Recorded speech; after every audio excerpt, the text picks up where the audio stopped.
principle, and how human beings today play out this same holy drama.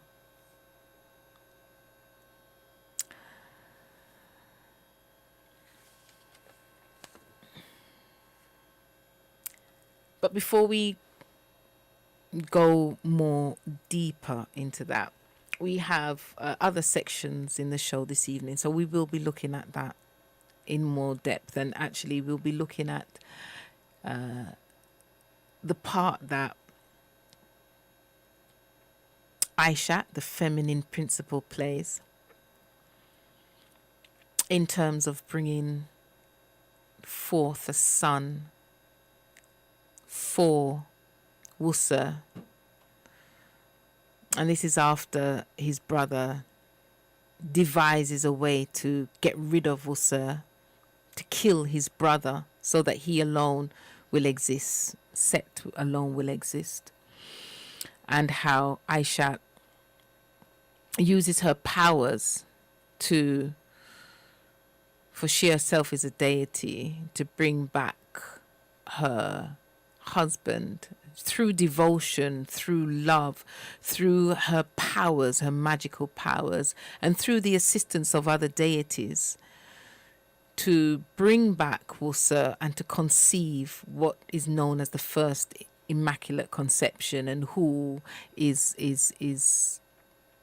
personified in later times as the Mary, and the child that she bears, Heru, as the Christ. And how Heru must stand and reclaim his father's kingdom.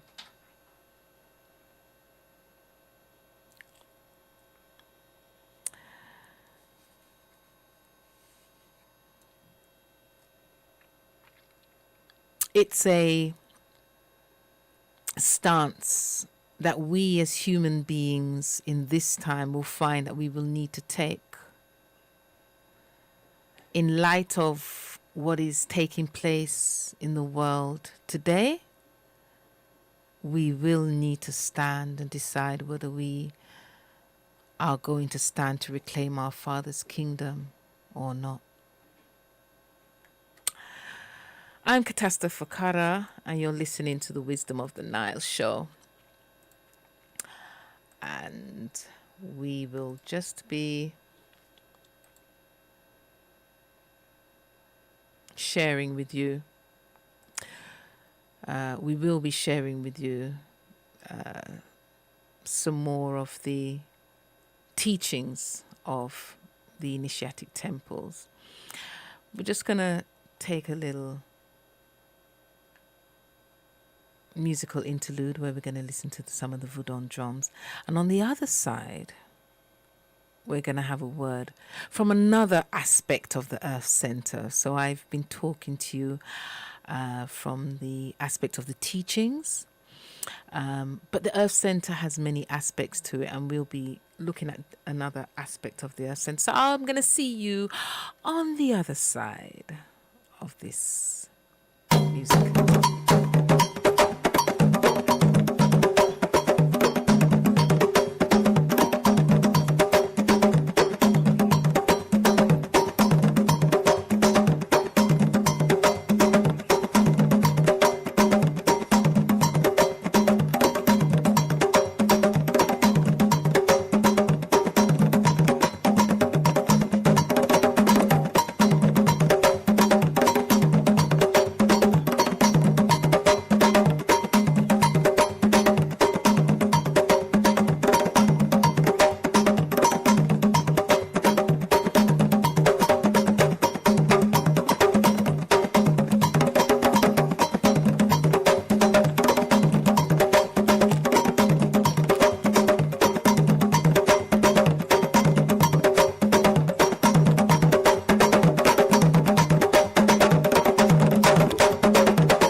Ujjayi.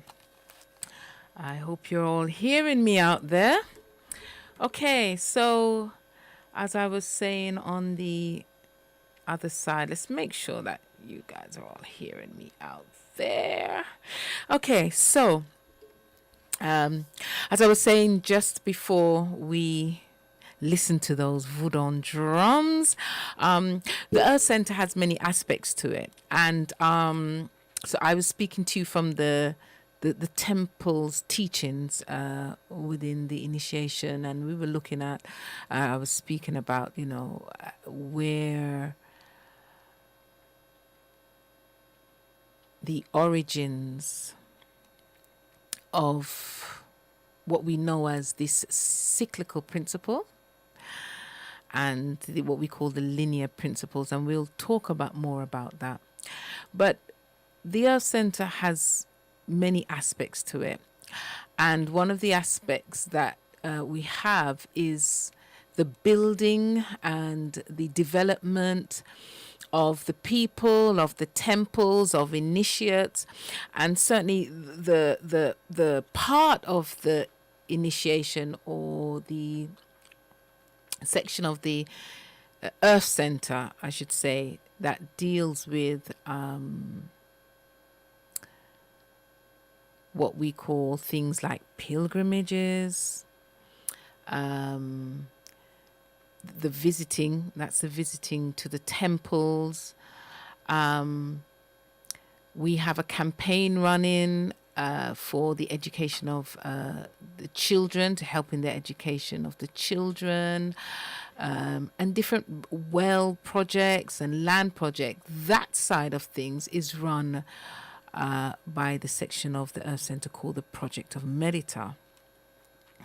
And this week, hopefully, let's just see, we have Hatini Nekhitem, who will be sharing some more with us, a bit more about what the Project of Merita does and what we're about. So let's see if we can get Nekhitem online. Ujjayi Hatini Nekhitem, can you hear us? Ujjayi Katasta, I can hear you very well. Oh, Can you hear me? excellent. Yes, I can hear you. Excellent. Make sure everyone else is hearing you loud and clear. Wonderful. So Ujjayi Hatini, it's wonderful to have you on the Wisdom of the Nile show again, and I know this time you're going to be sharing with us a bit more about the Project of Merita and what projects you're doing now, and just give us the listeners a bit more insight. Because I say every week we more or less talk a lot about the teachings of the Earth Center and the teachings of the temple, and all of that is so key and it's so relevant because that is the mystery school. But the Earth Center also has other arms and other aspects, and it's just really wonderful that we get a chance to hear about it. So please do share with the listeners a bit more about the Project of Merita. And first of all, about yourself, Hatine Nekhitem, so people know who you are. Sure. Greetings again, and it is a pleasure to be back on the Wisdom of the Nile show. It's wonderful to be here. Sure. Yes, I'm just another initiate, really. I'm somebody who was raised in the modern colonial world, and by the grace of my ancestors, and by the grace of the deities, and by the grace of my master teacher, I was able to have an opportunity to re-enter Kemetic culture through a legitimate doorway and begin this long process of re-educating myself and then also being a custodian of that education for the world and getting involved in this mission and proliferating this great treasure that exists here. So,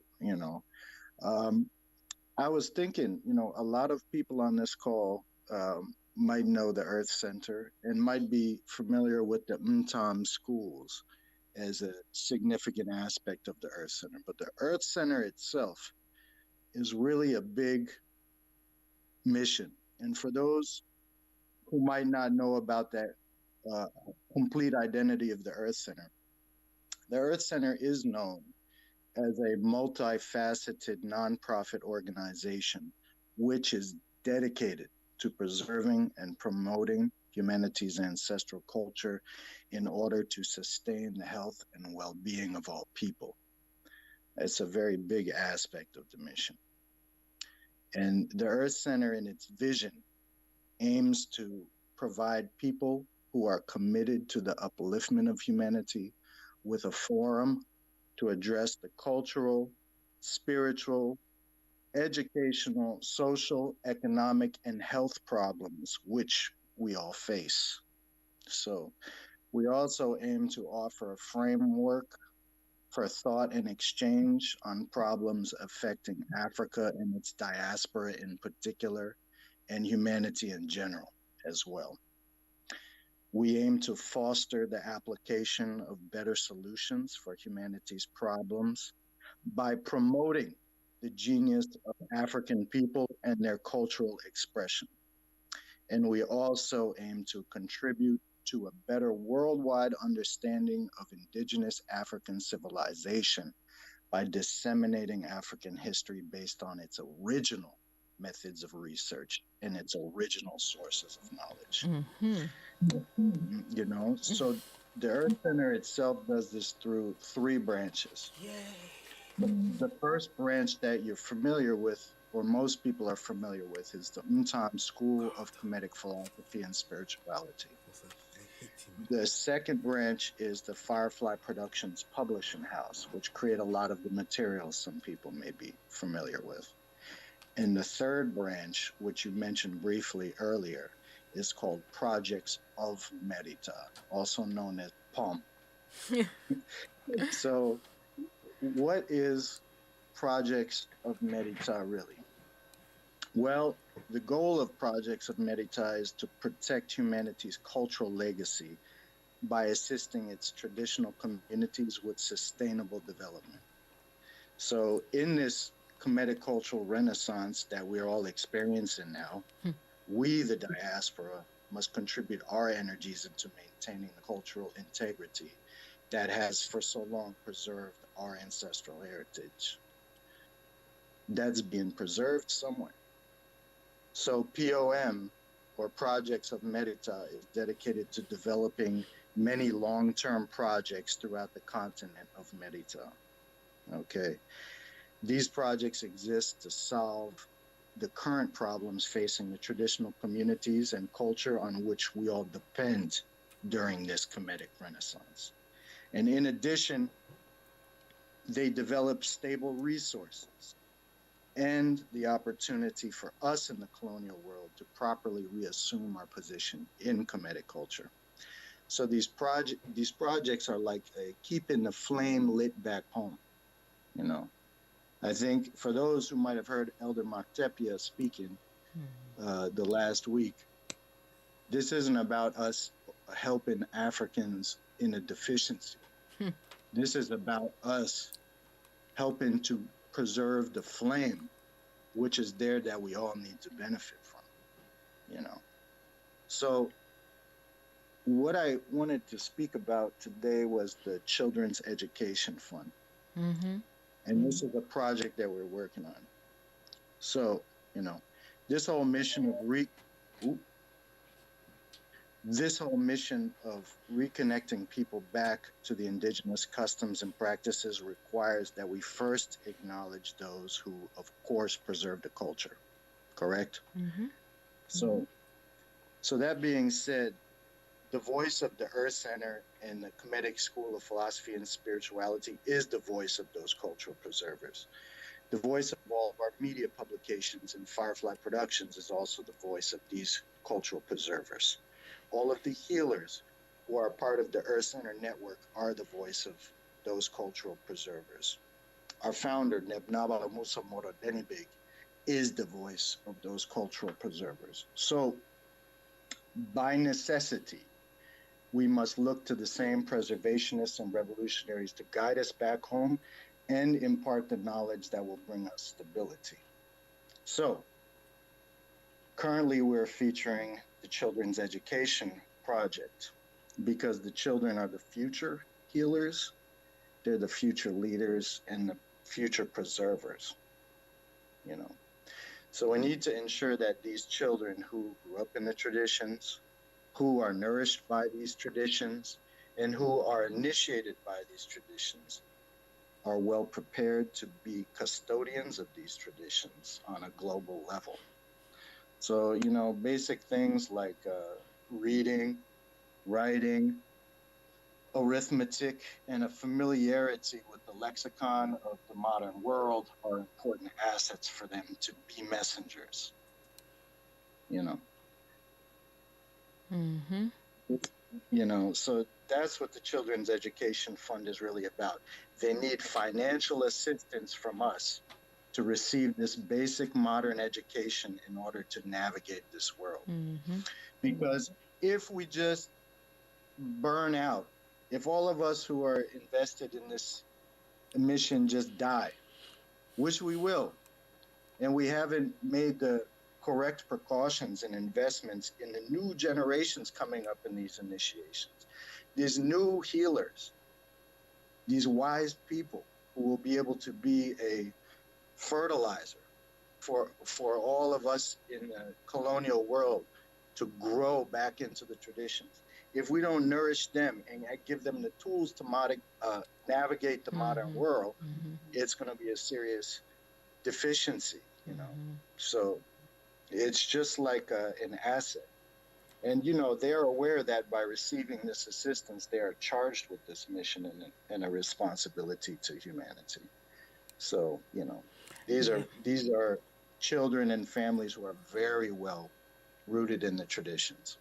And I think it was, as Naba was saying, in the video that he's put out, and I think even when he spoke a week or two ago, when he said if he hadn't received the European education, if he hadn't received this, if Neb Naba hadn't received that, then the knowledge that they had, they were already born in the tradition, they would not have been able to have even have created, Neb Naba wouldn't have created this vehicle to be able to communicate the way he has with the initiates and set up the schools in the States and then, in the UK here and in Canada. And it was that ability to navigate the two worlds that has allowed us to even have this here.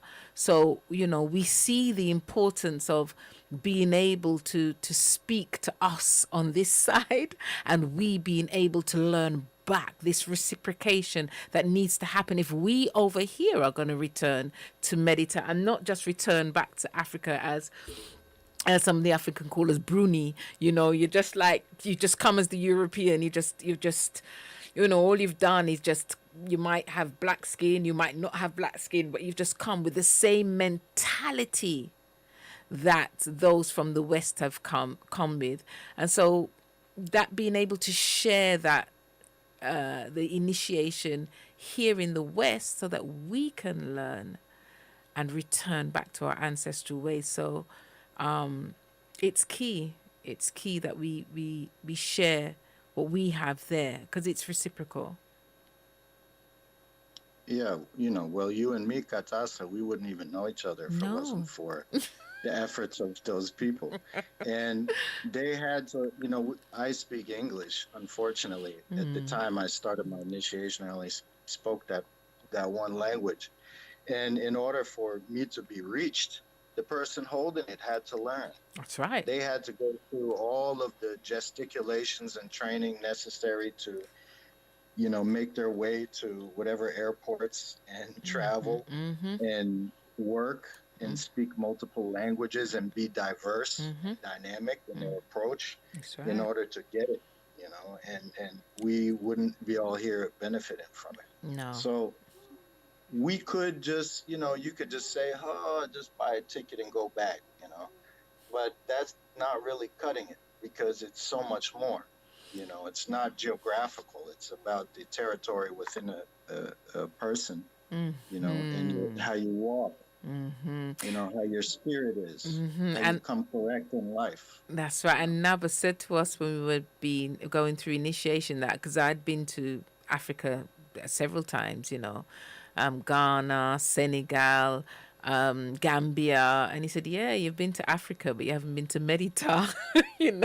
So it was the going through initiation that when I did finally go to Burkina and Togo, and and see Medita, see what they would call Africa through a different way. And again, if he wasn't able to speak English, if he wasn't able to come here and communicate with me and all the other initiates that that both himself and Nebnaba have been able to come communicate and bring us back for us to see the temple and the initiatic ways, and the ancestral ways. If they weren't able to communicate with us, we wouldn't know. We'd have just gone back and visited cities and Accra and all the places that we visit. But these are just modeled on the West, so we wouldn't have known any different.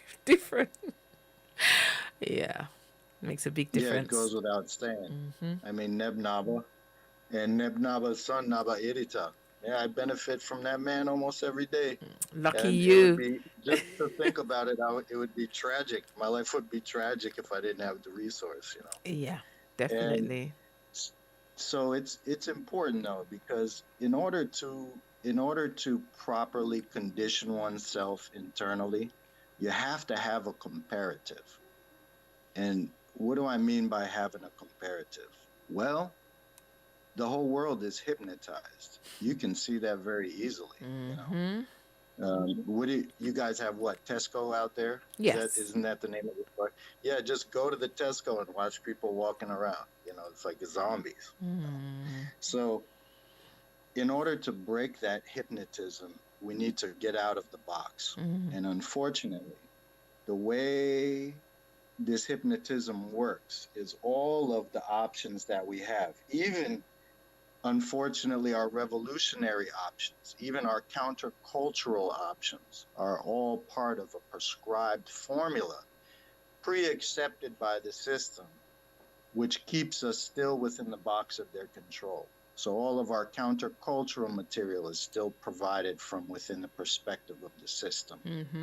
All of our political sides, capitalist, communist. In the U.S., we got the Democrat, the Republican, all of these various conflicts or these spectrums that are established for us to bounce back and forth and war with each other. They're still Democracy, within the box. communism, all of it. Even the conscious, you say, hey, I'm conscious.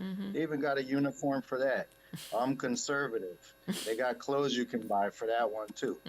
So in order to really get free from that, we need a model or a comparative which is completely outside of that domain of that box. Yes. And then we have something to see, and we have something to feed off of that comes from outside that hypnotism or outside that control. And that's why the people like Nebnaba, Naba Irita, and all of these upcoming children, that's why they become so important, because they don't come from that box. Yes. At all. Yes. Yes. Definitely. And as you are there, let us just...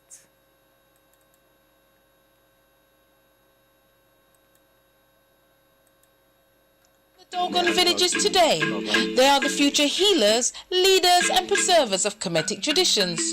Just like Prophet Nebnaba, these children of the Earth Center and our network of healers are being educated in local schools in addition to their indigenous cultural practices and traditions. This comprehensive education both positions them to inherit the work of their forefathers and mothers and continues bridging the gap between traditional and modern societies. So go ahead, support, find out more about our campaigns and donate by going to www.theearthcenter.org. Thank you. And, we'll be making sure that goes out all over, that people are really focusing on assisting these children, and not through, the other organizations that take 80% for admin costs and 20% that actually goes to the children. We know that this goes No. directly to the children. So we want to just make Yes. sure that people are understanding that the Earth Center were already doing this work. They were already taking care of these children, and it's just that the numbers are growing more and more. And, if we truly want to assist, then we can do that. And it can be as small as 10 or as much as, £10, or it could be 10,000, however much you can give. And we know that everyone's tight at this moment, and we know that things are challenging. But if you can give, do give, because the Earth Center is doing, really great works. And I know at the moment you're talking about the children's projects, and I know that Projects of Medita has other projects that are important, and a lot of good things that they're doing. And over time, our listeners will be able to see a lot more of what the Earth Center's doing. Like we said, we've been talking a lot about the initiation and what goes what we learn through the Umtam school, and we're just kind of opening up to really have a look at what Project of Medita is doing. And one of the first things that we're really looking at is pushing this donation, this campaign, in terms of assisting the future, the leaders of tomorrow. So Yeah, Hatini, absolutely. So, if small is good, big is good too. Big, yes, small, small, big. But, it's if you go out and get a sandwich, some afternoon, instead of that, get some beans, some dry rice, soak them, save the 5 pounds, and then put the 5 pounds towards yeah, the project. that's right, that's right, Sandwich or beans, it's one day. that's right. So it's small things count. If you get enough people eating bean instead of sandwich for one meal, it's going to be a win. Win-win, because it's more healthier as well. So it's a win-win. Yeah, right. Yeah, less mayonnaise, more beans. So, all you have to do, if you know the Earth Center by name, the Earth Center, it's just www.theearthcenter.org. That's right. And you go on the website and you click on the donate button. And under the donate button, you will see the Children's Education Fund. And you just click on that. It's very easy to do. Duao. And Duao for sharing that with us, Hatini. Nekhitem, and we'll be sharing more and more about this campaign. And if you look out, if you also want to register with us, meaning that you want to leave your email, do so, and you'll get updates about the different children that are being funded during this time, and a bit about their story, so that there's you can get a bit more intimate with who these children are. And we go out there as initiates, and we see these children, and we know that they're out there and they are seeking this level of learning. Yes. So is there anything else you would like to share with the listeners before you leave us this evening, Hatini, Nekhitem? No, not really, except for my gratitude in words, Just, I'm grateful for all the support that everybody has given so far in this campaign. There's been a lot of generosity, and a lot of people have contributed from their hard-earned financial resources, and we're very grateful for that. So, besides that, Katas, it's just a pleasure to be on here again with you all. Oh, it's wonderful having you, Hatini, every time. I want to say duawu for sharing that with us, and certainly over the weeks we will be giving the people more and more information about Projects of Medita. Okay, wonderful. Okay, duawu. Okay, duawu. Iriheru. Iriheru.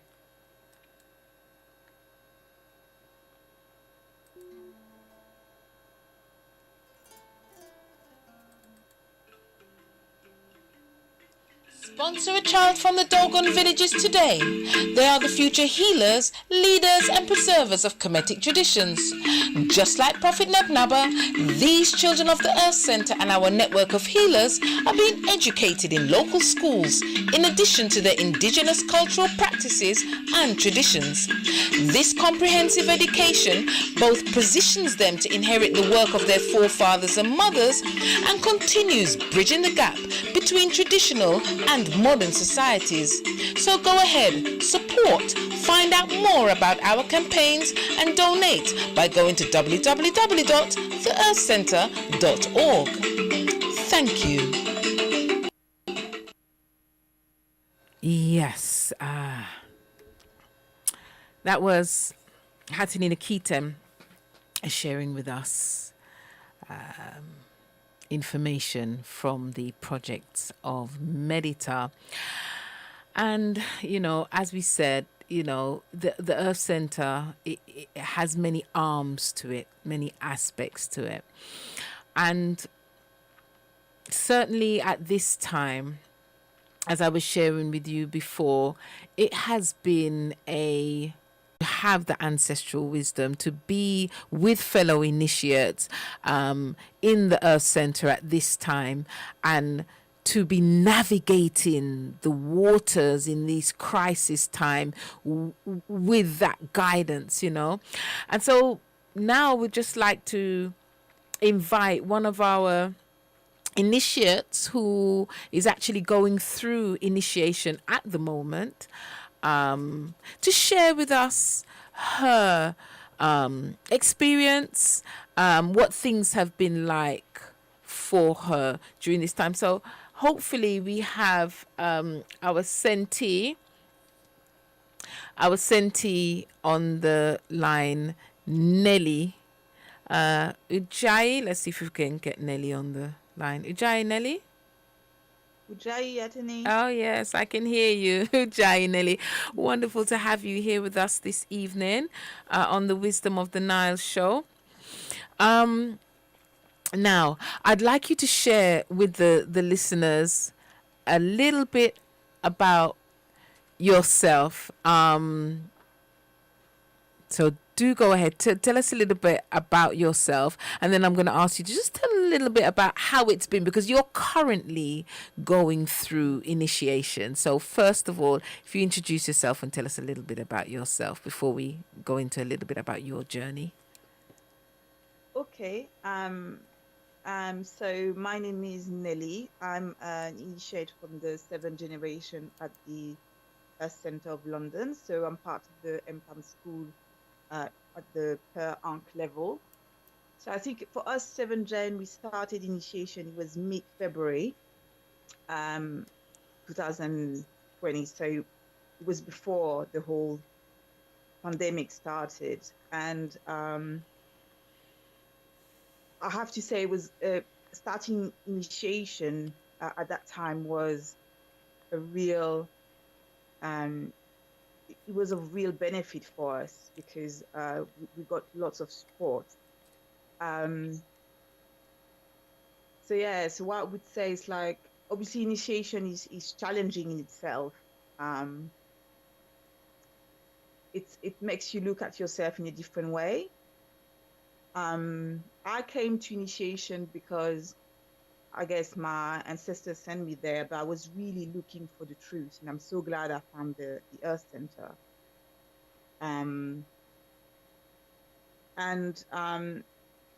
So we were attending class at the temple at the beginning. Unfortunately, with the pandemic, we were asked to join class online, and I have to say the teaching of initiation really started to make more sense. Like, it's hard to explain, but with all what's been happening around and all, you know, the confusion, the fear, you know, everything that you hear in the media, you see on TV, or you know, even when you talk to people outside, we could really see that the teaching of initiation were really helping us. grounded us. And as you were saying, it's almost like we were warned of certain things, so we were a little bit more prepared, I guess, compared to other people that are not going through initiation. But I have to really say that the teaching and the principles that we were taught, I remember a class about opinion that we had, and we could really see that at play. You know, everybody jumping, saying things, creating massive confusion. So yeah, so for us, like obviously going to initiation at that time has been very helpful. He gave us the support, he gave us clarity, and he grounded us. So I think, yeah, I think even other initiative of my generation would agree with that. But it was challenging because, as I was saying, initiation is challenging in itself. It challenges you in a way that I would say in the Western system, you don't get to focus on that part in your life.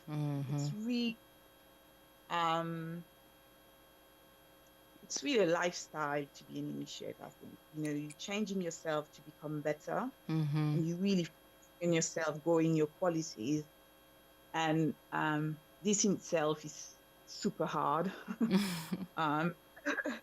It's very, very difficult. As we say all the time, initiation is like a uphill struggle.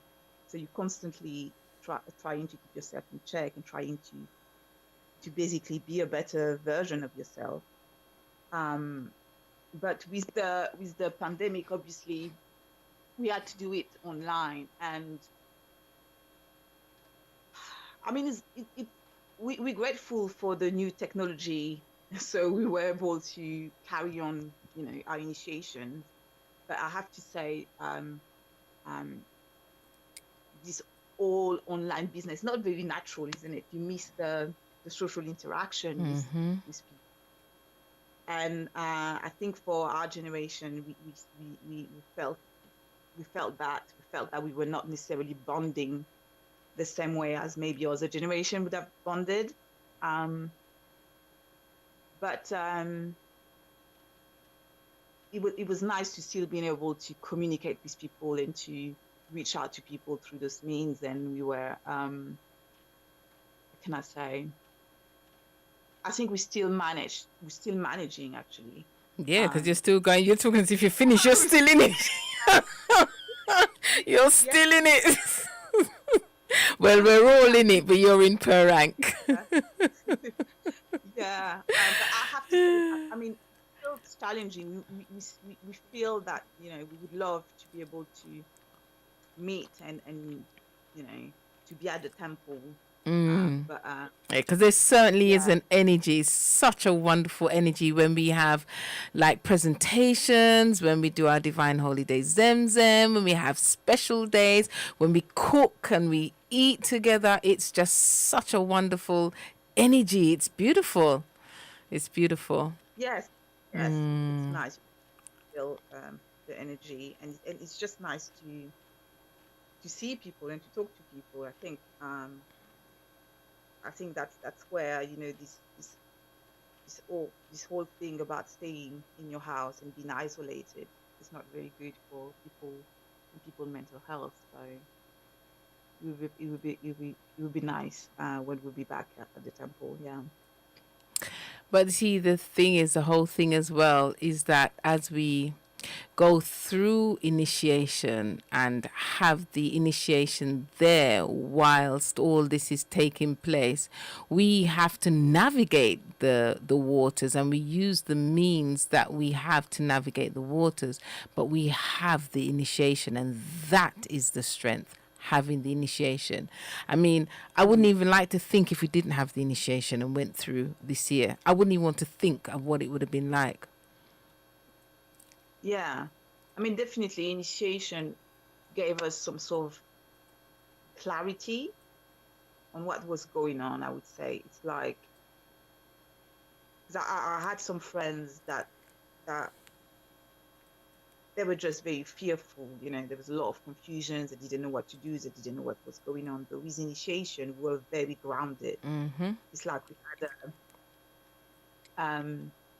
we had something to focus on. We had like guidance. That's right. On what to do. And like I said, we're still in it. But I would like to ask you, on a personal level, how has initiation? So, if we, irrespective of all, you know, the what's happening out there in the world and what we're navigating, what has initiation done for you personally? What is it? What if you were going to say one of the main things that has, you know, benefited you during initiation? What would you say on a personal level? So, as I was saying, initiation is about changing yourself. It's about growing your quality. And for me, obviously, I've been you know, educated by this Western system where I think we don't necessarily focus on ourselves in that way. You know, we focus on our career, we focus on, you know, making money, you know, getting married, all those sorts of things, but we don't really think about how, as a person, we should behave and what we should do and how, how we should carry ourselves, how we should respond to what life throws at us. So, for me, what I'm still struggling the most with is addressing my different character trait that are not in line with the principle that we are told. So I could see that I've changed. I used to be very very outspoken and you know, quite fiery and angry. And with initiation, with the tool that we were given, because we were given a very good tools to apply in our daily lives. With the tool that I was given, I can see that I've changed in some of the ways. Like I step back, I don't talk back as much. I still do sometimes, but I don't talk back as much. I'm not as angry. I used to get mad at everything, you know. But you know, I think I get maybe better control of my anger now. Emotional control, which is a big one, right? One. And also I was quite disciplined, but you know, the routine with the ablution, the zemzem, following the calendar, it kind of made my life. It's difficult, but it's almost like it's simple because I know what to do and what not to do. If you make sense, you know, it's like almost like I don't have to think twice. You know, I know that this is what I have to do when I wake up. So it kind of simplify my life somehow. Yeah, it is. It's very powerful, you know, and rather than looking out there, because yes, everything's going on out there and all of that and all of that is happening, but it is the looking within self. There is nothing more powerful than going within yourself and seeing yourself, you know, because as we know, it is us making this journey through life. Your mother, your brother, your sister, your uncle, your aunt, no one came into this earth with you, and no one will leave. When even if they're right beside you when you leave, they're not leaving with you. You make that journey. So this journey is about you, and that's what the initiation does. It gives you a time to look at you. Who are you? What are you here to do? And to get yourself in line with your true destiny, you know, and that's priceless. It's priceless. Yeah, definitely. Nelly, I want to... Sorry, go ahead. Yeah, no, I was agreeing with you. It's like the teaching is very, as you were saying, it's priceless. It's just, Definitely. it's just what you need. I want to thank you for coming on this evening and sharing with us. Is there any last words you would like to share with the listeners that you would like to impart from your time being initiation? Anything that you would like to say to the listeners? Anything else? Actually, I'd like, for those that would be interested in going to initiation, the reason why I would recommend the Earth Center as the place to do that is because something that I think is very important. Anyway, it's very important to me is that the knowledge is passed down. It's very important to understand that it's not people trying to figure out what is the truth or what is the way. They know they've been preserving that culture and that knowledge. They've been preserving it for however many years, and they know, and they're passing it down. So that's why the Earth Center is such a valuable place for us, especially us in the West, to have access to that knowledge and to be able to get back to our true self. So I would definitely recommend people that are interested in going into initiation to find and attend the Earth Center. Yeah. Oh, that was perfect. Yeah, I couldn't have said it better myself. Thank you so much, Duwao, for being with us this evening on the Wisdom of the Nile show. We do look forward to having you on the show again, Nelly. And look forward to seeing you in class on Sunday. Yeah. Wow, for having me. You're so welcome, Duwao, for calling in. Thank you. That was initiate from the 7th gen, the most recent of the generation. That was Nelly sharing some of her journey with us and actually giving such good advice. I couldn't have said it better myself. Like I said, the fact that, this is something that's passed down. It's not made up. It's passed down. And for thousands of years, this knowledge has been kept, the initiatic, Kemetic, wisdom, mystery school teachings. And you will be able to speak with initiates like Nelly and like myself. In the next few weeks, we'll be sending out information, a flyer, and letting people know about. We'll be holding for 4 weeks presentations where initiates from the London School will be sharing, Kemetic readings, and then people from the community can ask questions. We can go over certain teachings, and you can get to speak with the initiates. And it's a place where it's going to be a place where you can come and listen to the teachings of the Earth Center and actually ask questions, and the initiates can share some of their knowledge with you. So it'll be a time of reasoning. So we'll be holding for 4 weeks, starting in the second week of January. We'll give you the dates and the times. We'll be holding events where you can come online, and we'll be sharing initiatic texts, and you can discuss with us. So it'll be private Zoom meetings that we can begin to share, and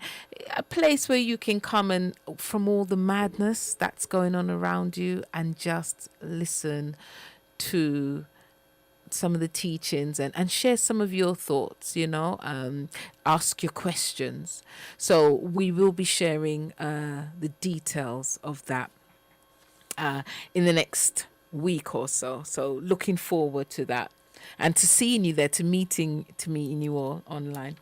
Okay, so we started today's shows talking about the linear and the cyclical principle, and we spoke about the holy drama where the deity the god, the deity Set,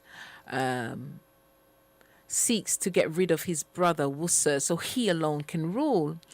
And his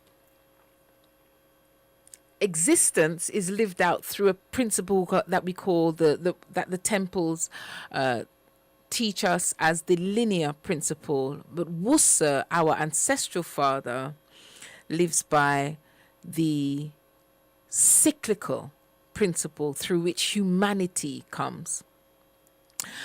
And he had a son called Heru with Aishat.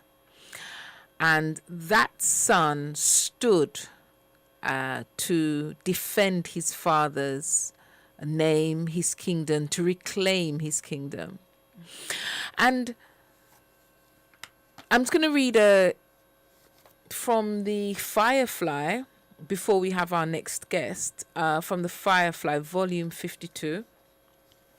And it's called The Eye of Heru. And if I'm not mistaken,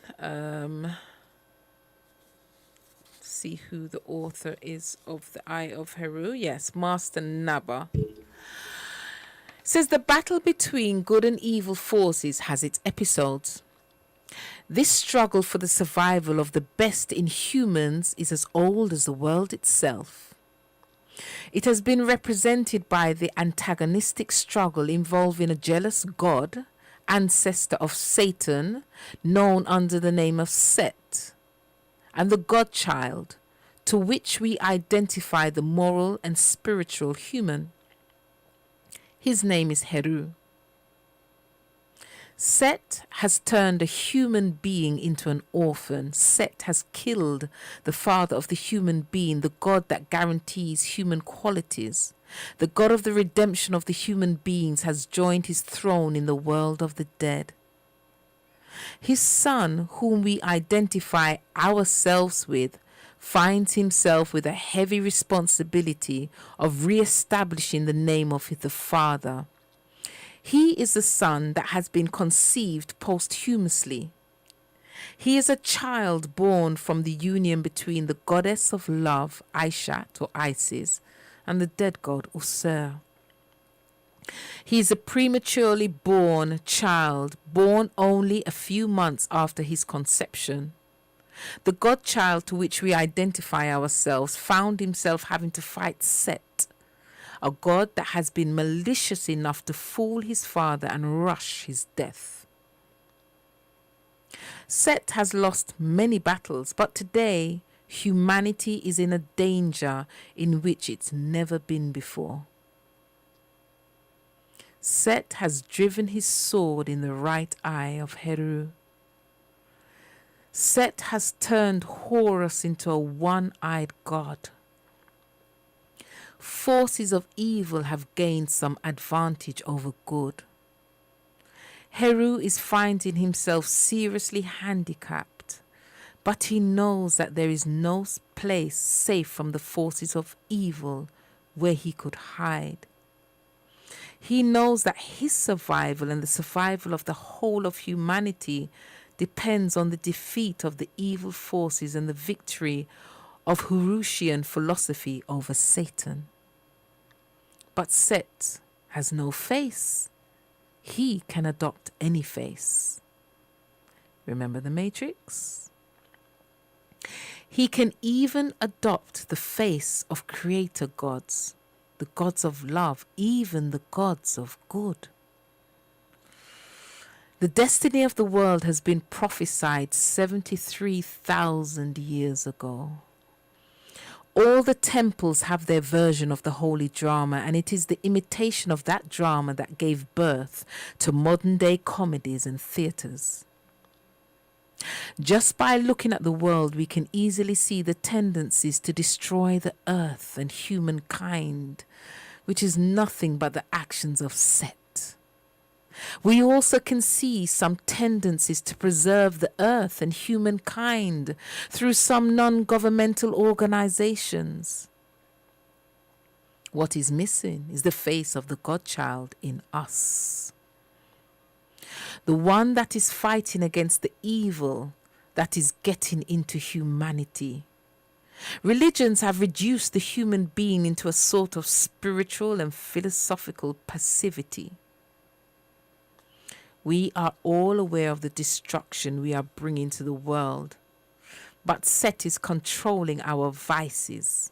When we look at the pollution of this world, we prefer to see how industrialization has made life easy for us. The truth is, we are drowning in the vices, and we cannot save the world from disaster by drowning in vices. Heru has lost one eye. The vice has conquered human beings. The vice has used the religious doorway since the day Moses announced that he was freeing mankind by reducing the divine commandments from 77 to 10. The doorway to the vices has been kept open since the day some prophets announced that the redemption of the human being depends more on their faith and belief than anything else. Horus still continues his fight for the victory of the good. But what are we doing to help the survival of humanity?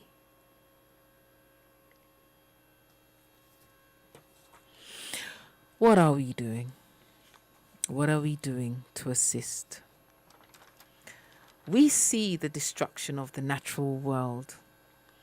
We see the destruction of the trees, the pollution of the air, the pollution of the waters. We see all of this. We see the culling of animals to almost extinction. We see where pesticides are used on the farmland to poison the earth. We see this. We see the mining of resources, oil, gold, gas, diamonds, plutonium, bauxite. We see space exploration, where they plan to inhabit other planets.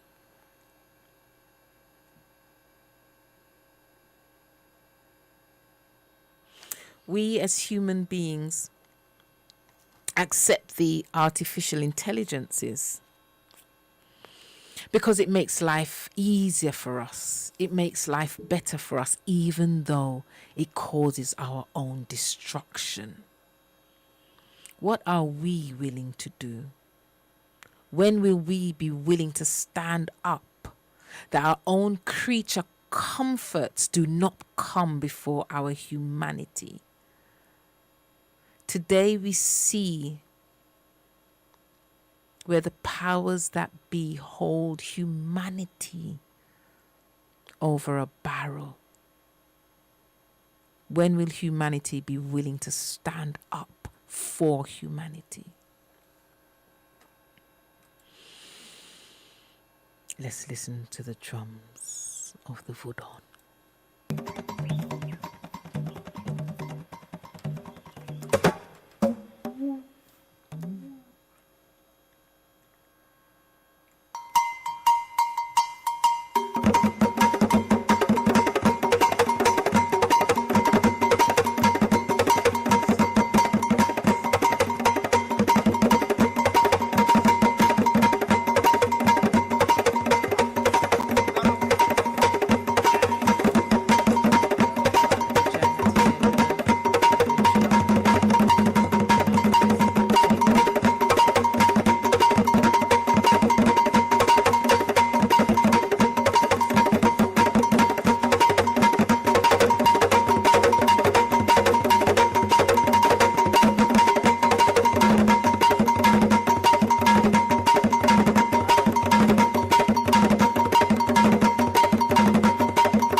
Jai, and welcome back. You're listening to the Wisdom of the Nile show on Bless Radio. 07944431366 is the number if you want to get interactive. 07944431366.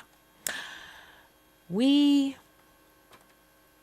are going to continue the show now, and we have with us who is going to share his wisdom with us, our Hatini Meramsu. Ujai Meramsu? Ujai. Hey, good. We got you loud and clear. Ujai Meramsu. And welcome to the Wisdom of the Nile show. Yes, thank you. Thank you. I'm glad to be back. Definitely good to have you back. We were sharing with our listeners. I don't know if you were able to hear the show just before coming on. We were sharing the origins of what we call now maybe good and evil, good and bad, coming from the Kemetic temples, between this challenge between Wusa and Set, and what it looks like today. And just before we played the Voodoo drums, we were talking about the destruction of the world. But, you know, the last part of what I wanted to mention was the fact that whereas humans, the time comes for us to transcend, you know, we have to transcend into the other world, the spiritual realm. We find that human beings today have a different kind of transcendence. You know, those in power are now talking about transhumanism, which is talking about human beings integrating with AI and possibly living 300, 400, 500 years, maybe living forever in the cloud. This is, you know, the kind of narrative that Elon Musk, the billionaires and so forth are now expounding, where they say that human beings and AI now must become one, and live forever, you know, which is the mark of the Setian way. So we welcome you this evening, Hatini, to share with us your wisdom, to share with the listeners your wisdom. So again, welcome to the Wisdom of the Nile show. Okay, Duau. Again, thank you for having me back on the show. It's kind of funny that the last time I came on the show, I think we were going to talk about this, and then the conversation ended up going somewhere else. And someone called me from Wisdom of the Nile and said, "Hey, you want to speak again on this topic? We thought you'd be a good fit." I was like, you know what? I'm supposed to be speaking on this.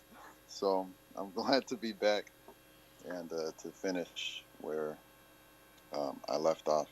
But I'm going to do my best. When you read an article by Prophet Naba and then tell me to bring some wisdom, I can't really say I can confidently call what I'm going to say wisdom, but I'm going to try my best. You know, just giving all of the credence, all of the accolades to Prophet Naba. And that's, you know, of course, the same person that I'm thankful for and giving me the opportunity to speak, as well as the other ancestors and divinities behind the Earth Center. So the cyclical versus linear, these two concepts. I want to first start by speaking a little bit more about the holy drama. And, you know, we always say in our traditions that the holy drama and the cosmogony are the story of creation, how the universe came to be, is really our model, like for human beings that come onto this earth. It has everything. You know, at some point in everyone's life, they start asking questions. For some people, it might be in their teens, for some people in their 20s and their 30s, but just basic human questions. What happens after death, or why is the world the way that it is now, or what happens when I sleep? All sorts of basic human questions. And so our creation stories really provide us a model for that, and a model for how we should live, here in this existence, here in life. So the holy drama is one of the origins of helps to come explain the origin of the concept of cyclical versus linear. Like you were saying, after Ta created the first two divine couples, then each of the brothers that were created, Wisser and Set, were given a choice of how they're going to live out their existence. They're gods, and they're given a choice by the god Ta about how they're going to live. Now, what that means is that one chose to live out their existence without dying. Like you come, and it's like you come onto Earth, and then you just continue to live 200 years, 500 years, 1,000 years. You don't die. And that's the decision that Seth made. That's how, he says, that's how I'm going to live out my existence. And he lives eternally. Now, Whistler, he also lives eternally. He lives eternally, but the way that it looks is different. Because the way that it looks is that Whistler will come, but then he will die. He'll make his transition. And after he dies, then he eventually comes back into life. And it's through that choice that we get the origins of what we would call reincarnation. And it's also the origins of what we would call one of the origins of what we would call the cycle. And this is, it should be very easy or very clear to see for human beings, because, human beings, as far as coming into life and living, and then there being death, and then we come back, and through our children, they come, and then they live life, and then they die, and then their children, they come, they live life, and then they die. It's a cycle, and it's a cycle that we can't ignore. You also mentioned about what we would call maybe good or bad, and really for the Chem, what we would consider good or bad is just a matter of what is going to be good for our survival and what isn't going to be good for our survival. Now, that means that when we look at the life of Whistler, and how I was explaining how we come into life and we live life, and then we die, and then our children come and do the same thing, their children come in and do the same thing, that's just the life of the human being. There's no human being that you can look at. There's no human being that you can look at and say that that person's not going to die one day.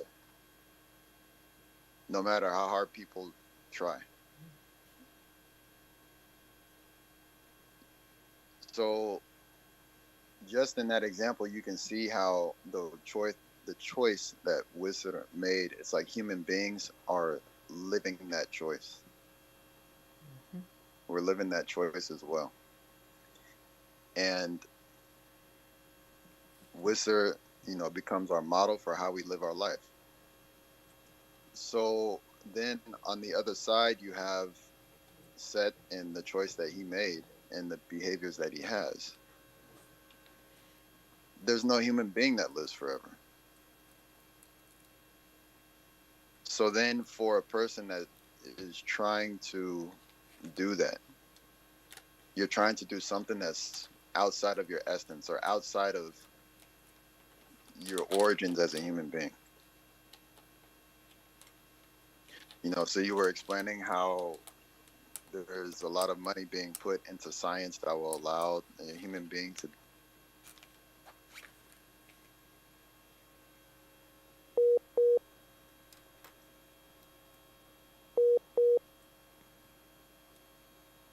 Okay, so we've just lost him for a moment. Hopefully, we're gonna get him back. Oh, I'm Okay, we yes, just lost you back. for a moment there. Could you repeat?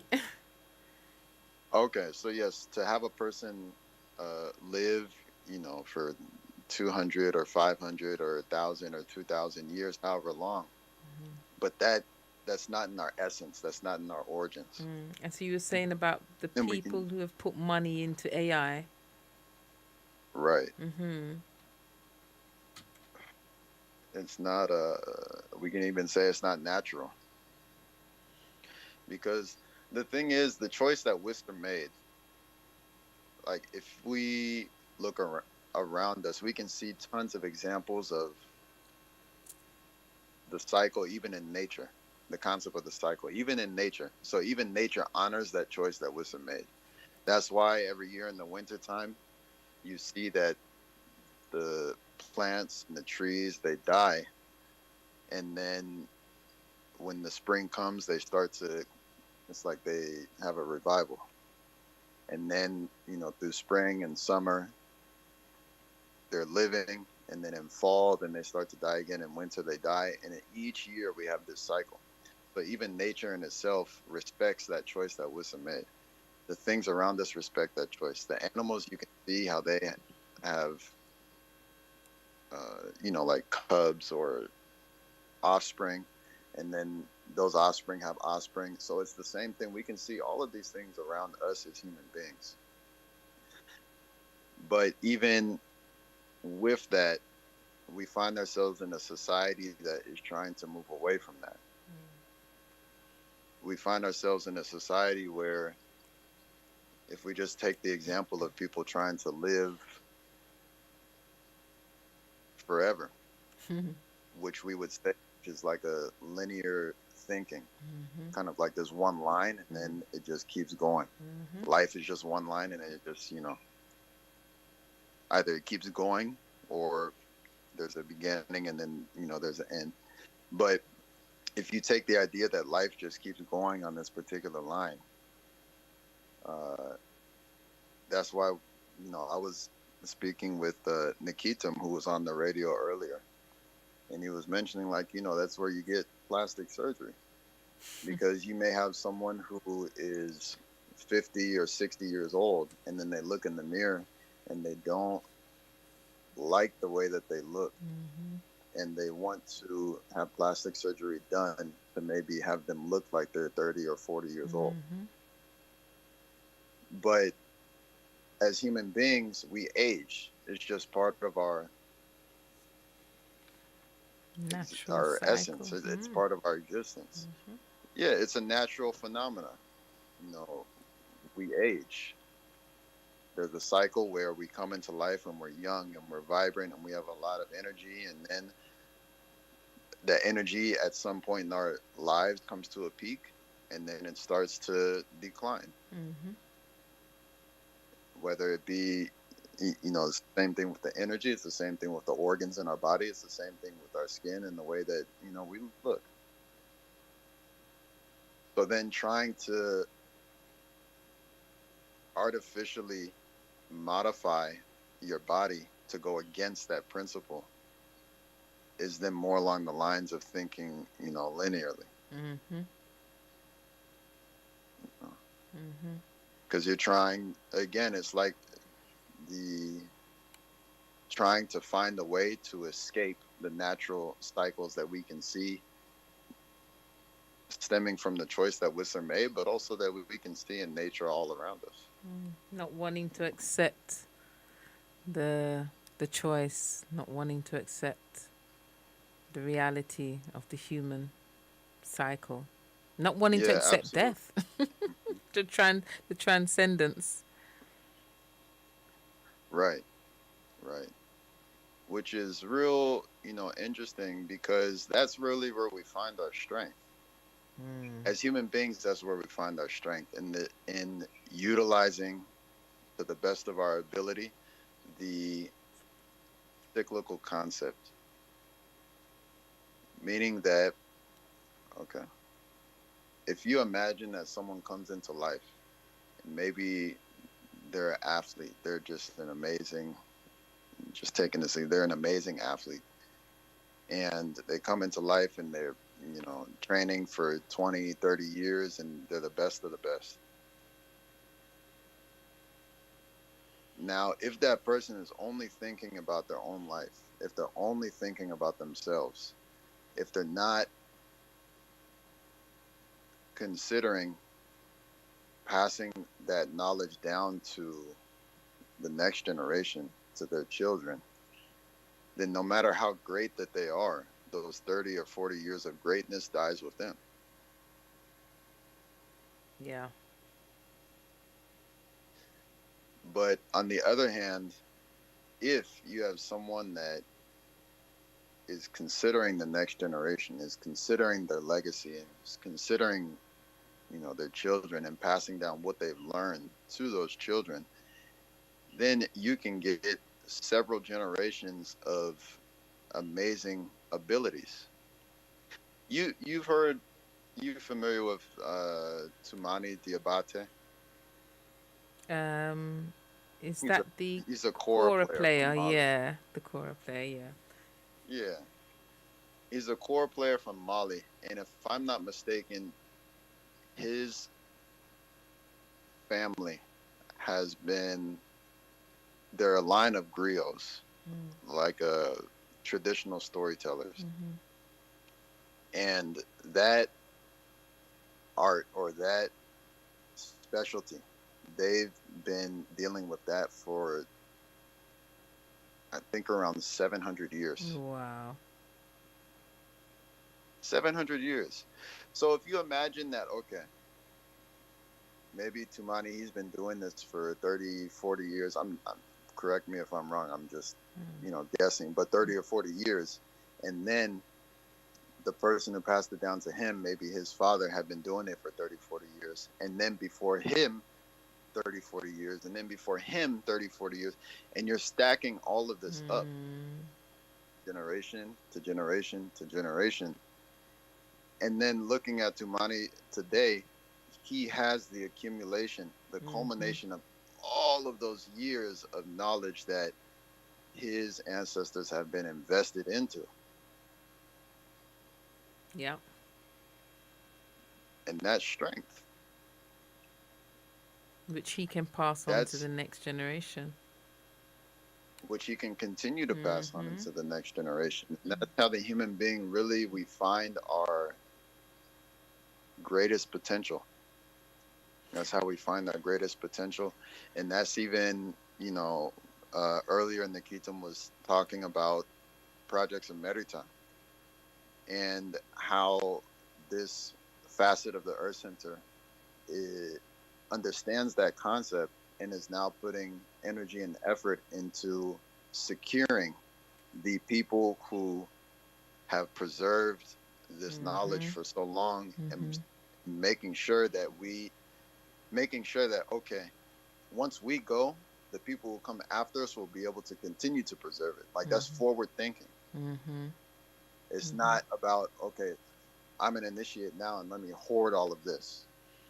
Or I'm listening to Bless Radio now, let me hoard all of this knowledge that Katasta is talking about, or, you know, the article spoke about, and this and that. It's how can we ensure not only that while I'm here I preserve it, but also I can pass it down and teach them who receive it how they can preserve it as well.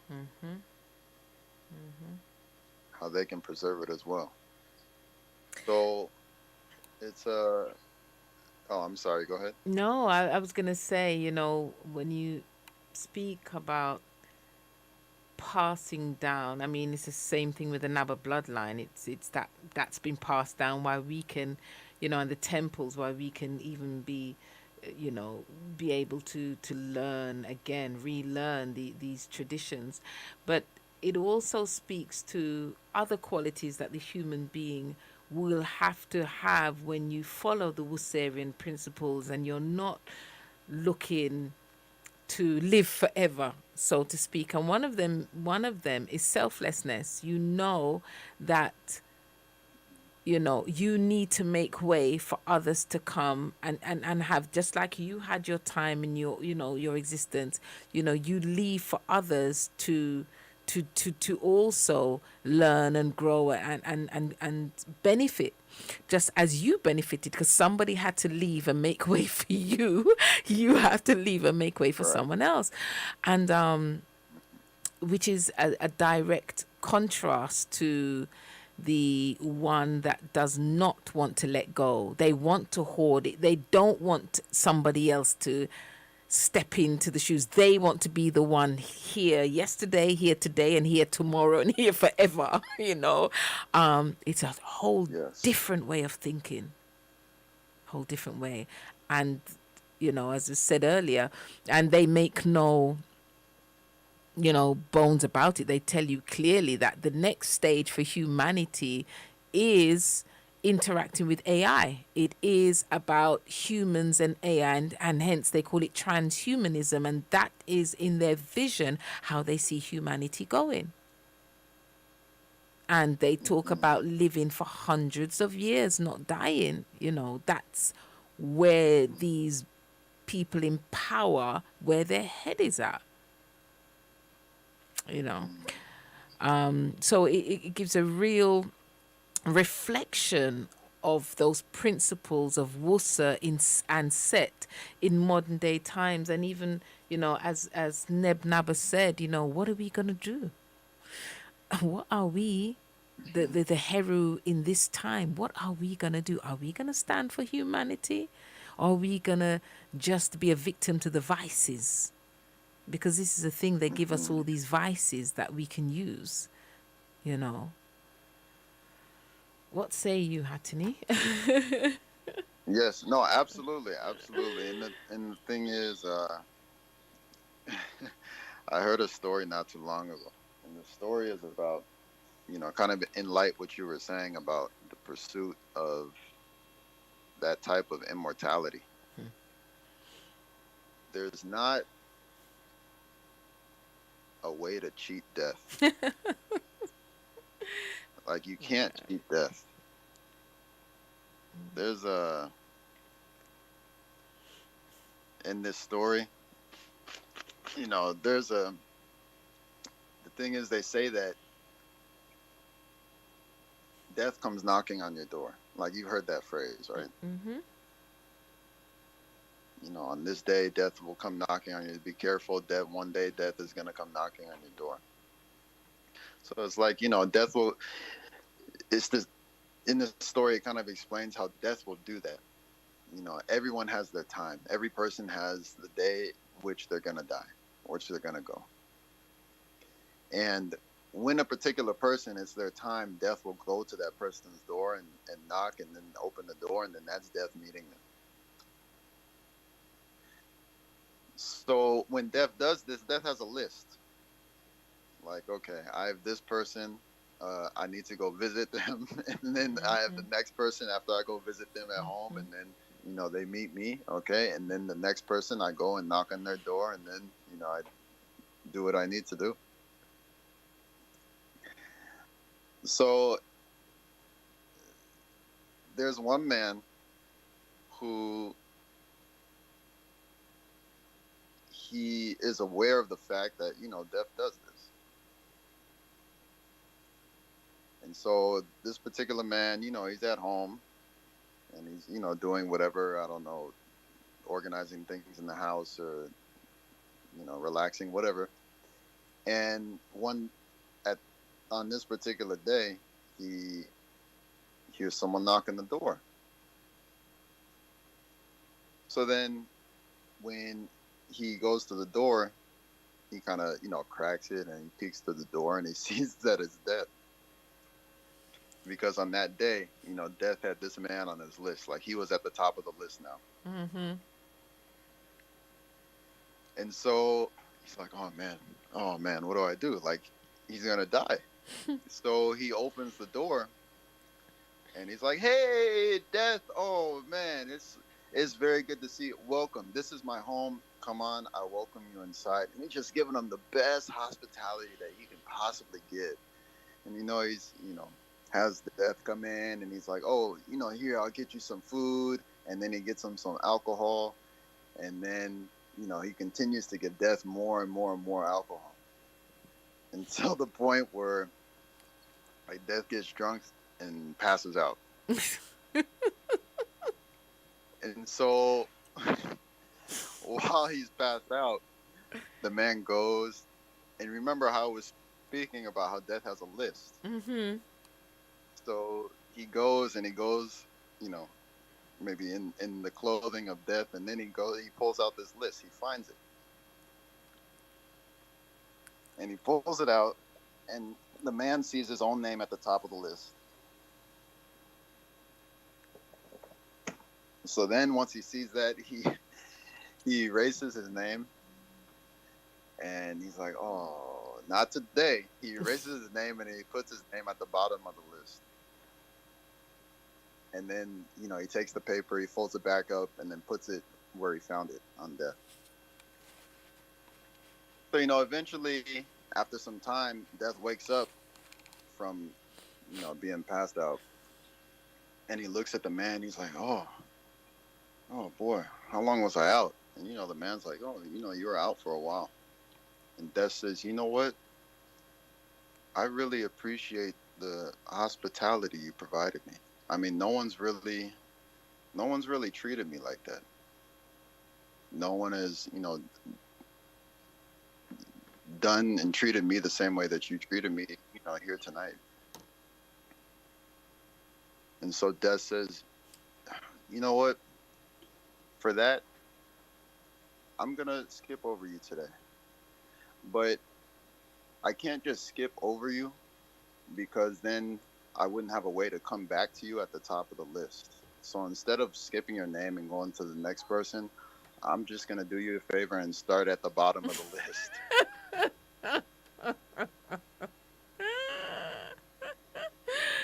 Oh dear. Oh And dear. that's how the story ends. You can't escape it, right? When your time come, your Yeah, time come. exactly. Yeah. Exactly. Yeah. So, I mean, it's just, it's simple, you know, it's very simple. If, even if you don't recognize the holy drama, you can look in nature itself at the world around us and you can see how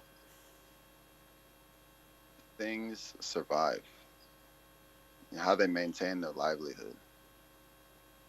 And even in that itself can be a model for human beings. You know, it would be very weird to come into a world and then you see how everything is functioning in a certain way. And then to think that, okay, I'm supposed to function the opposite way. Mm.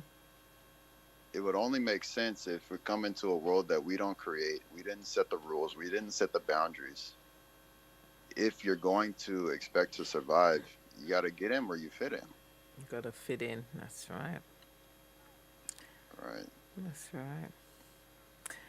And Yeah. I'm glad that, you know, Nelly was talking earlier as well, because, I mean, really, that's one of the benefits of being an initiate, like she was saying, because in growing up in modern society, in many ways, we're pushed to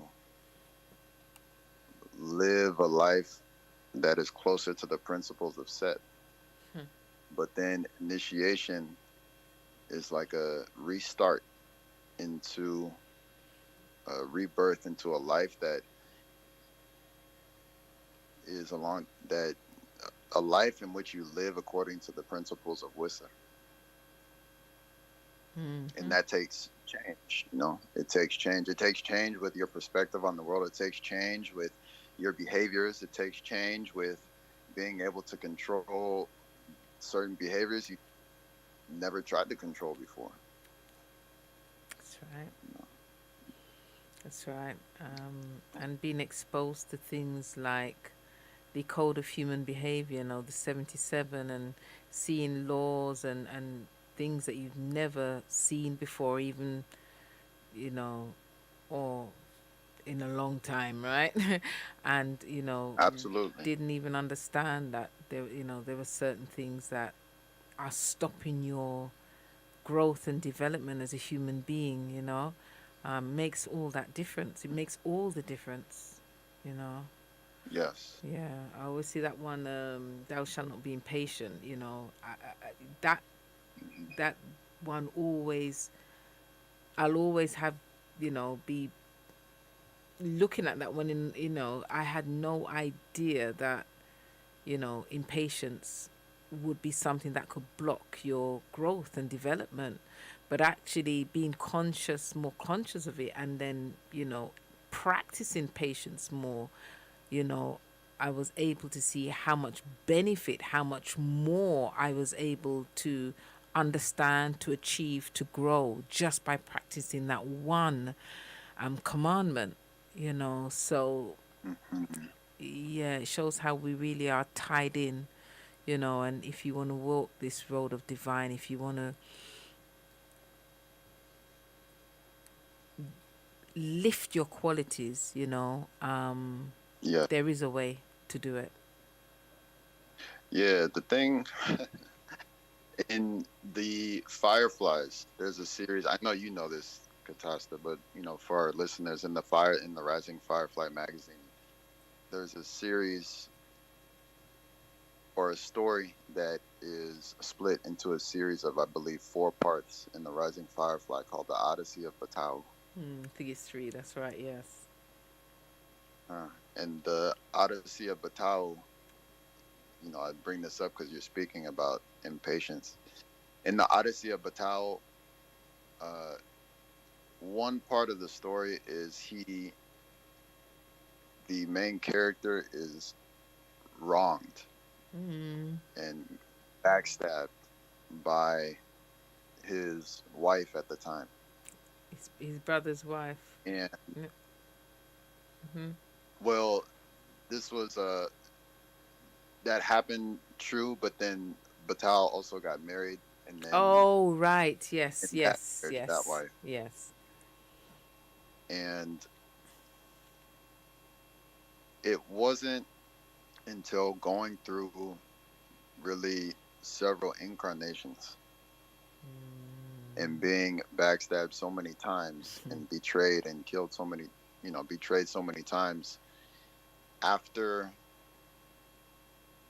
I believe, 20 years, finally got his day to have that person be judged for the actions that they committed. Have that person be judged for, the things that she did to him. And it was in front of humanity, as the story puts it, that this person was judged. And I bring this up because uh, it really just, to me, goes back to the principle of cycles. Because in the principle of, if you understand that, if you understand patience, then you can also understand how to reach success or to reach your goals and to reach a certain potential for the human being. You'll have to go through cycles. You'll have to wait generations. You'll have to wait for years upon years upon years.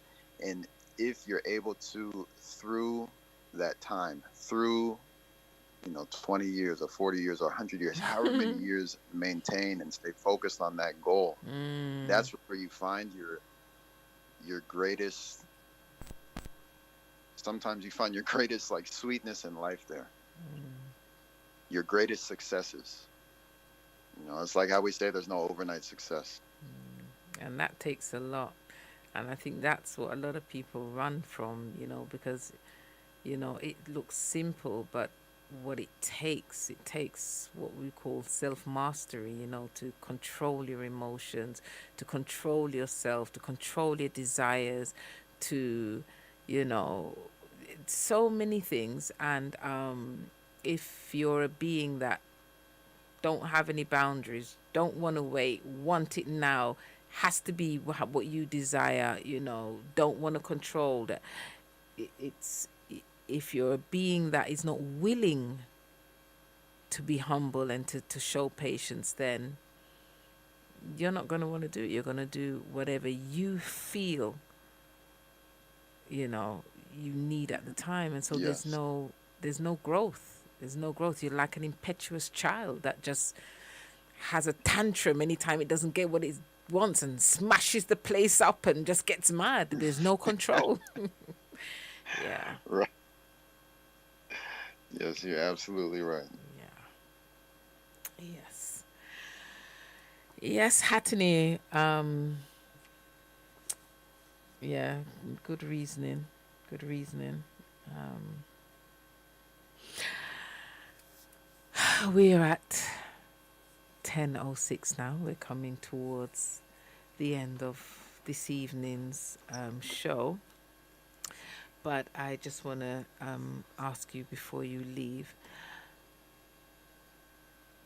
what would be the thing that you would want to leave with our listeners this evening, that they can take with them, especially in these challenging times? What would be the last thoughts that you would like to leave with them?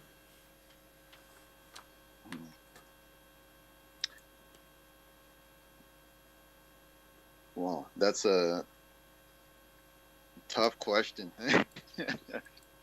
um, but I would say,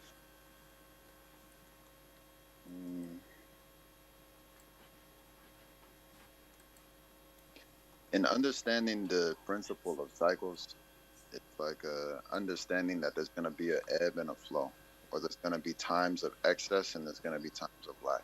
There's going to be, in a cycle, you'll have times where there's excess and lack, versus when linear, everything is just the same, nonstop. It's like if you imagine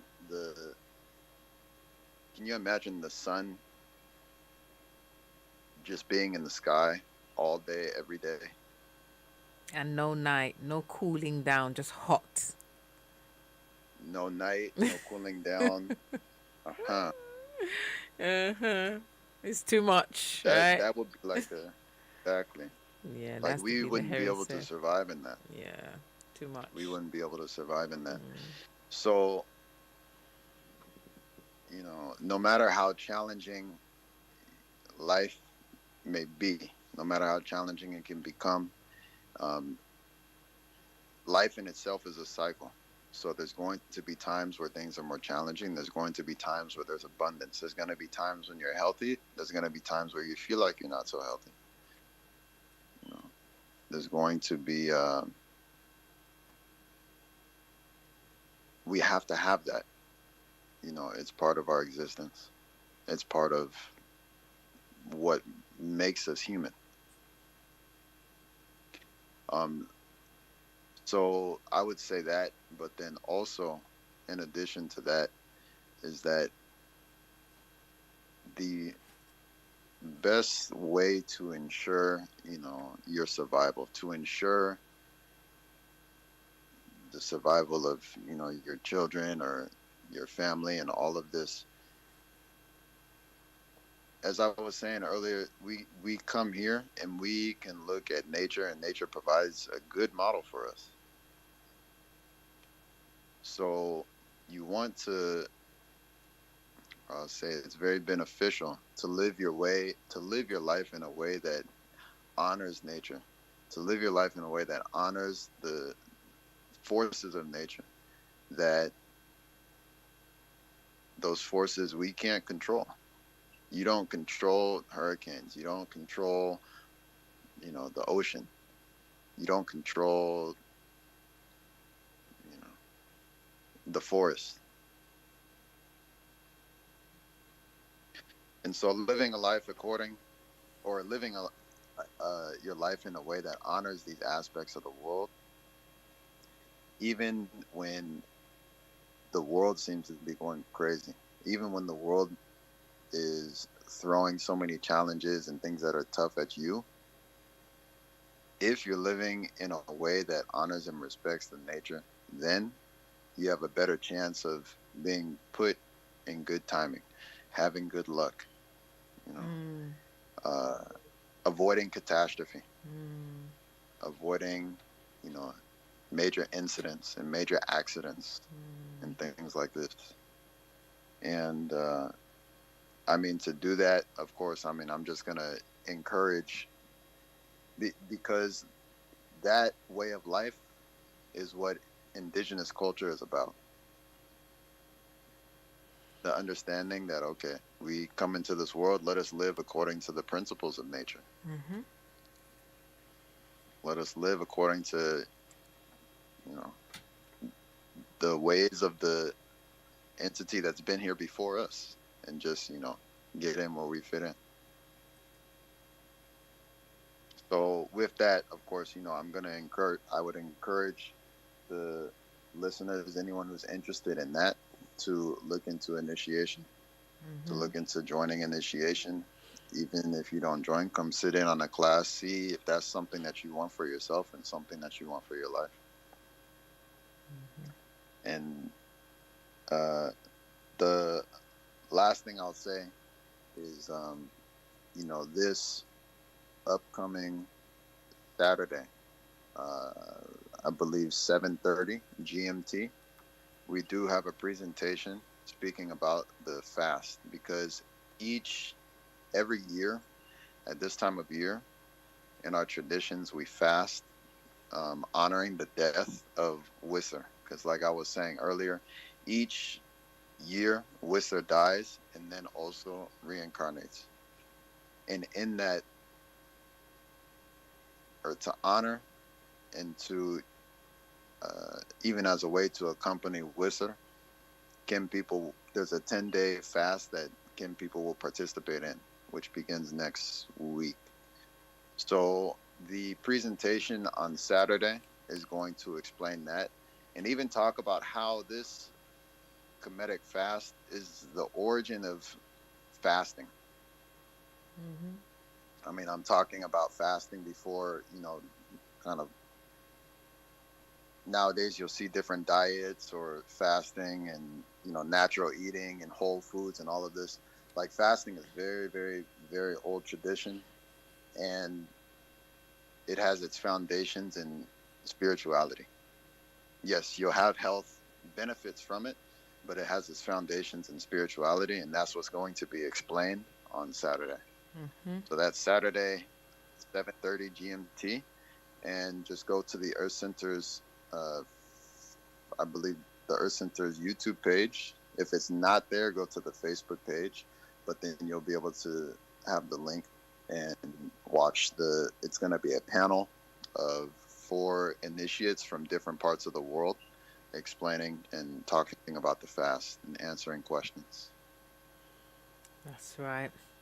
Um, so definitely worth tuning into fasting in Kemet, walking with Wusa, and that, as you said, that's going to be a panel discussion with a live Q&A, and that's going to be at 7:30 p.m. Yes, January the 2nd, 2021, at the Earth Center.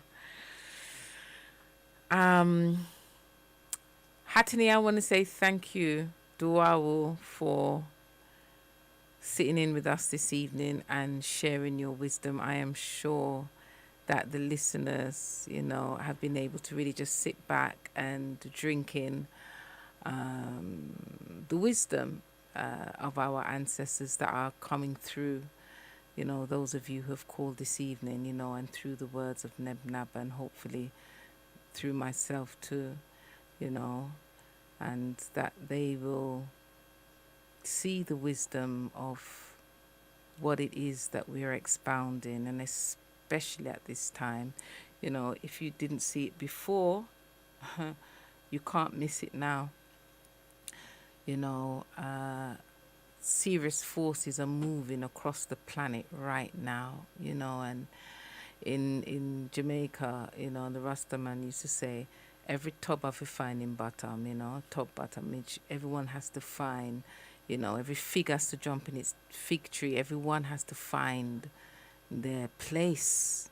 You know, you need to find your place, or else you're going to get left out in the wind, blown from pillar to post, you know. So common grounds in, common roots in, common, you know, sit in and reason and learn the wisdom of our ancestors, that, you know, persons like the Dogomba people, like those from the indigenous tradition, have preserved for this very reason, for these very times. What else would we have had if we didn't have these traditions? Because everything, they tried to destroy everything so that we would not be reconnected, because the aim is to destroy humanity. But we give thanks that we have been blessed, and that those who were given this knowledge managed to keep it up until today. That in these times we have access to this. So I want to thank you, Hatini Meramsu, for being on the Wisdom of the Nile show tonight, sharing with us your wisdom. Wow, well stated, Sunit. Well stated, and absolutely, it's a blessing to be on this show. Always, open to speak and provide whatever I can. Duao Isa. Okay, so Duao for being with us here this evening, Meramsu, and we look forward to you returning onto the show very soon. Okay. Yes, absolutely. Have a good evening. You do the same. Duao Iriharu. Iriharu.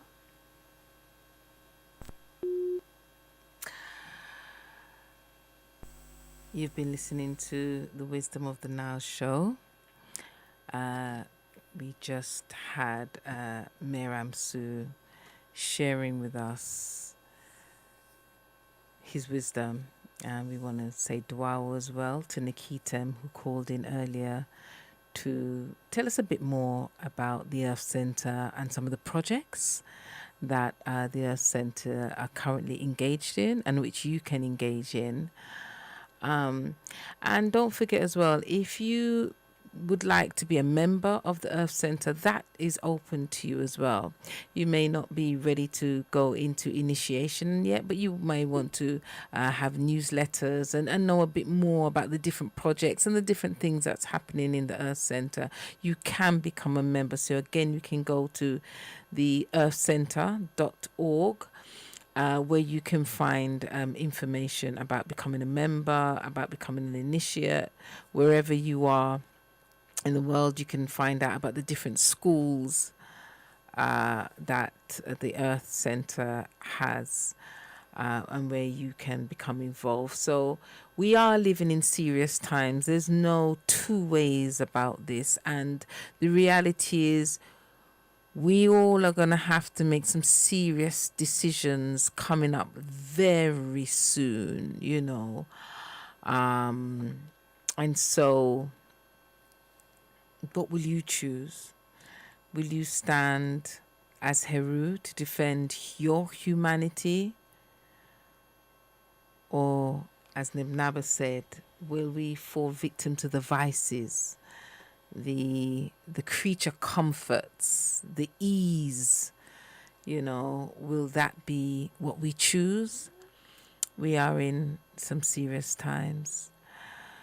We want to give thanks to our ancestors. Each of us have our ancestors that has helped to guide us to where we are today.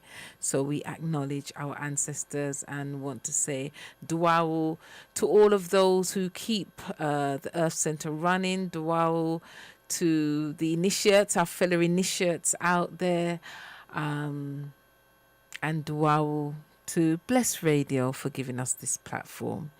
I'm Katasta Fakara, and you've been listening to the Wisdom of the Nile show. We look forward to seeing you again very soon. Sponsor a child from the Dogon villages today. They are the future healers, leaders and preservers of Kemetic traditions. Just like Prophet Nebnaba, these children of the Earth Center and our network of healers are being educated in local schools in addition to their indigenous cultural practices and traditions. This comprehensive education both positions them to inherit the work of their forefathers and mothers and continues bridging the gap between traditional and and modern societies. So go ahead, support, find out more about our campaigns and donate by going to www.theearthcenter.org. Thank you.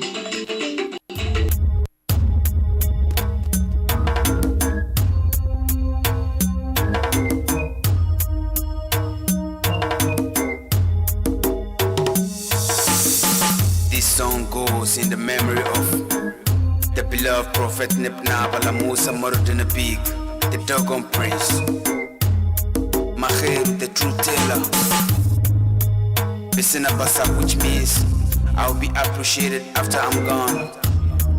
He's the man who overcome the devils with love. He's the man who speaks because he has something to say. The man of wisdom, the definition of humanity. Mahir, Mahir, Mahir. I'm from far away, I'm from far away, far away, from far away. Shafira, from far away, Prophet Naba, far away, Musa, far away, Nabi, far away, Prophet, from far away, Prophet Naba, far away, from far away, from far away, Prophet, far away. He's the man of wisdom. He's the man who lived by faith, and not by fear. His greatest wealth is the richness of his soul. He's the man who lived by faith and not by fear. He's the double-edged sword. He's the double-edged sword. He's the key to unlock the treachery. Follow truth and you shall find him. He's the definition of humanity.